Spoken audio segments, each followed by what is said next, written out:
নমস্কার বন্ধুরা, সবাই কেমন আছেন? আশা করছি যে যেখানে আছেন খুব ভালো আছেন, সুস্থ আছেন।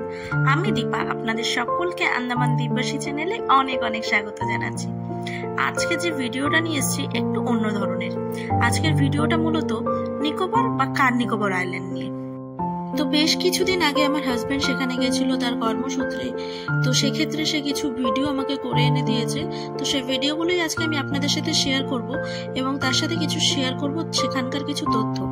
তো প্রথমেই বলি, আমরা তো সবাই জানি যে আন্দামান নিকোবর দ্বীপপুঞ্জ মানে ছোটবেলায় যেটা আমরা বইতে পড়েছিলাম আর কি, সেটা এই দ্বীপপুঞ্জটা আসলে অনেক ছোট ছোট দ্বীপ নিয়ে তৈরি। আর এই ছোট ছোট দ্বীপগুলোর মধ্যেই একটা হলো এই নিকোবর বা কার নিকোবর আইল্যান্ড। তো প্রথমেই বলি, এই নিকোবরের সাধারণ মানুষ বা আপনি চাইলে সেখানে প্রবেশ করতে পারবো না। তো সেখানে প্রবেশ করার জন্য আপনাকে অনুমতিপত্র প্রয়োজন হবে। তো এই অনুমতিপত্র আমরা কি করে পাবো?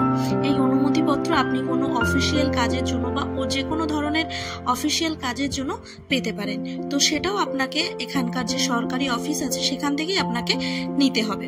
তো তার জন্য আপনাকে সেখানে কিছু আপনার ডকুমেন্টস জমা করতে হবে এবং তার সাথেই আপনাকে যে কারণে আপনি যাচ্ছেন সেটা আপনাকে উল্লেখ করতে হবে এবং আপনি কতদিনের জন্য যাচ্ছেন সেটাও আপনাকে উল্লেখ করতে হবে। তো যদি আপনাকে সেখান থেকে অনুমতি দেওয়া হয় তবেই আপনি সেখানে যেতে পারবেন। তো তারপরে আসি, এখানে আমরা কি করে যেতে পারি। তো এখানে যেতে গেলে আমাদের দুটো উপায় আছে। এক হলো জাহাজ আর দ্বিতীয়ত হলো হেলিকপ্টার। তো প্রথমে বলি হেলিকপ্টারের কথা।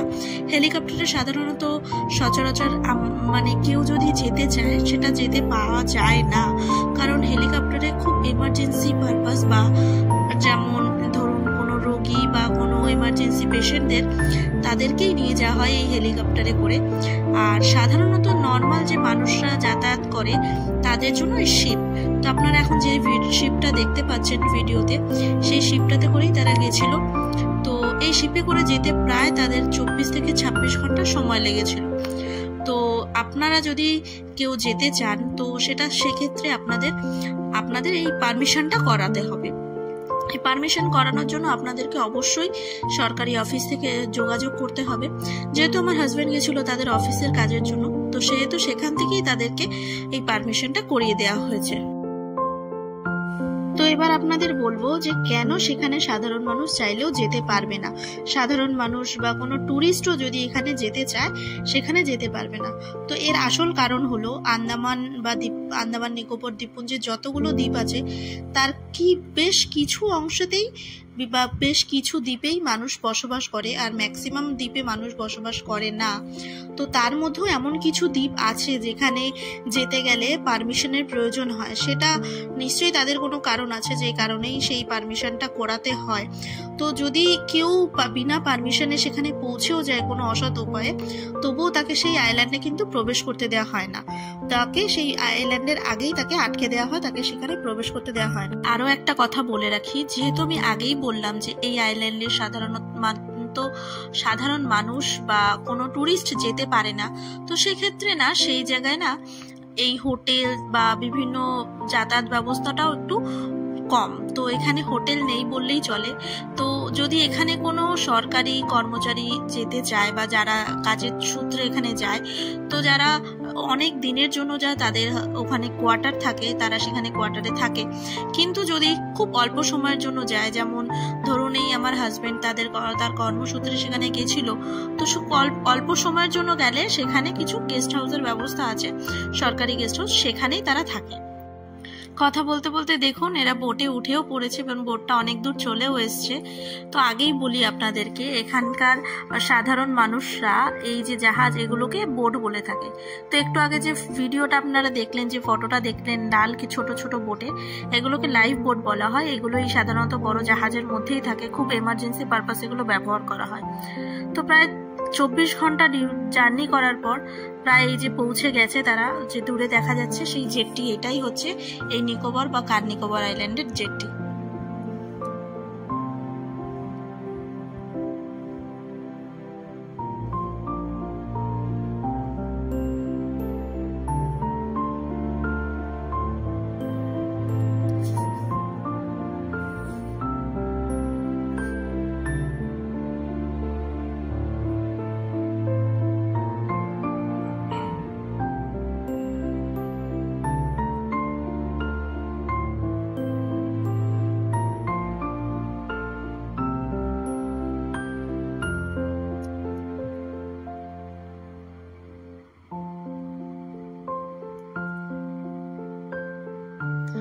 তো আপনারা যে গাড়িগুলো দেখতে পাচ্ছেন এটা হচ্ছে এই এখানকার সাধারণ মানুষেরা ইউজ করে থাকে। তারা পার্সোনাল কারের বদলে এই কারগুলো ইউজ করে থাকে, যেহেতু এই কারগুলো তাদেরকে মাল বহনের জন্য তাদের সুবিধা হয় সেই কারণে। তো এই যে সেই গেস্ট হাউস, যে গেস্ট হাউসে এরা ছিল প্রায় 2 থেকে 3 দিনের জন্য। তো তারপরের দিন তারা কিছু কাজকর্ম করে তো গেছিল একটু বিচের দিকে। তো সেই বিচে যাওয়ার পথেই দেখুন রাস্তাটা কত সুন্দর, দুদিকে প্রায় জঙ্গল আর মধ্যিখান থেকে রাস্তা, বেশ ভালো লাগছে। এই যে সেই বিচ, কি সুন্দর বলুন তো, নীল জল, অসাধারণ দেখতে। যেহেতু সাধারণ মানুষ যেতে পারবে না, তো আমরাও যদি চাই কখনোই সেখানে পৌঁছতে পারবো না। তো সেই কারণেই ওরা যখন গেছিল আমি বলেছিলাম যে কিছু ভিডিও করে এনে দিতে, যাতে আমি আপনাদের সাথে এগুলো শেয়ার করতে পারি। এই কার নিকোবরের প্রায় পুরোটাই 90% বিচ। তো তার মধ্যে বেশ উল্লেখযোগ্য 3টা বিচ হলো স্টোনার বিচ, পাসা বিচ আর মালাকার জেটি বা মালাকার বিচ। তো দেখুন কি সুন্দর জল, বেশ নীল আর অনেকটাই নীল, বেশ সুন্দর লাগছে দেখতে।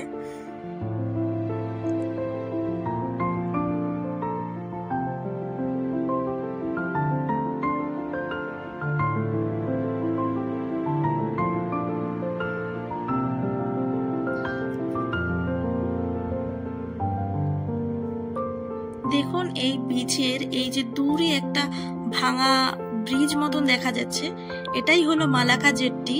তো এইটা হচ্ছে এখানকার পুরনো জেটি ছিল।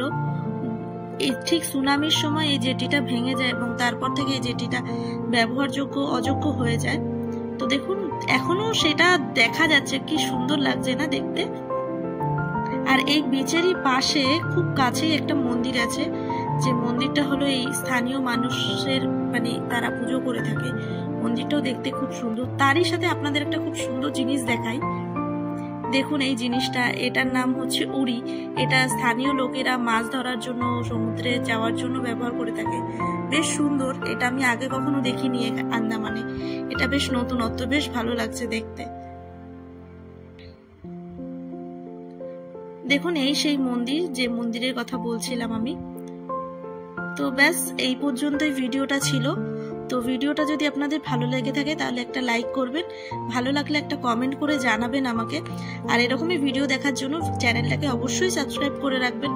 তো ভিডিওটা আজকে এই পর্যন্তই শেষ করছি। দেখা হবে খুব শীঘ্রই আপনাদের সাথে একটা নতুন ভিডিওর সাথে। ততক্ষণের জন্য সবাই ভালো থাকবেন। Bye bye.